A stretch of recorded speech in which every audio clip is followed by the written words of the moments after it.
Hello everyone, welcome to Daily Why. I guess you might have already heard about the rather recently happened F1 crash in Bahrain. In this video, that F1 driver Romain Grosjean was able to walk away from this crash. But most of you must be thinking that what a miracle that Romain survived from the fireball crash that split his car into two, right? But do you know, in the world of animals, some of them can even survive fires without any protection, and some do not only survive but even increase their numbers due to natural fires.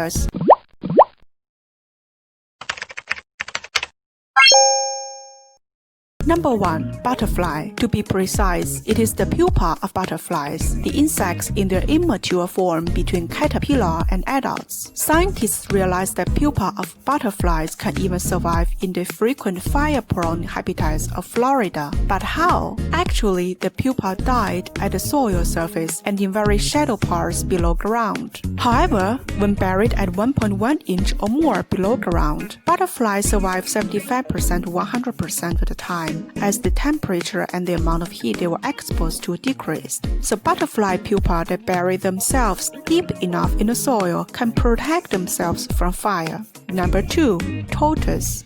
Populations of spur-thighed tortoises, a species classified as vulnerable and at risk of extinction, can withstand fires if outbreaks occur once every 3 decades or more. The spur-thighed tortoise is found throughout Europe, Africa, and Asia. In the European Union, the most numerous populations are found in the southeast of Spain, between Murcia and Almeria, where they range over an area of 2,600 kilometers. Spur-thighed tortoises typically Mediterranean species, and the natural landscapes of this zone suffer from certain kinds of fire, which recur infrequently. Although fire reduced dozens of animals to ashes, the scientists found live individual spur-thighed tortoises surviving in shelters they dig for themselves to sit out the periods of greatest temperature stress in winter and summer. However, does every tortoise can survive fire? The answer is no.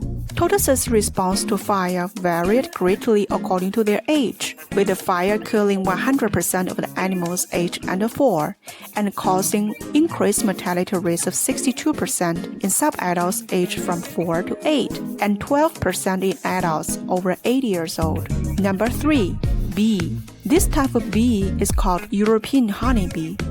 It's the only single species of bee that not only survived but increased as a result of the drought due to natural fires. These European honeybees are better able to survive harsh climate events like drought in areas where naturally occurring fires are allowed to burn. Scientists realized that where natural fires had created diversity of habitats, European honeybees are able to find alternative flower species to visit, and therefore their populations did not decline as much as when the same species were in areas without a diversity of natural fires. The honeybee is a hyper-generalist. There's not a plant they won't try out, which is why they are great for agriculture and are so successful when they invade wild ecosystems. Boosting native plants would provide ample food resources both for native and the non-native European honeybees that spread into wild environments.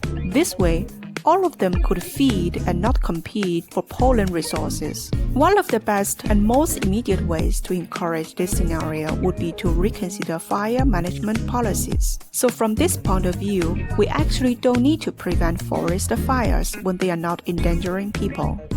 So just as the old saying said, every coin has 2 sides. So does fire. Fire can be deadly but helpful as well.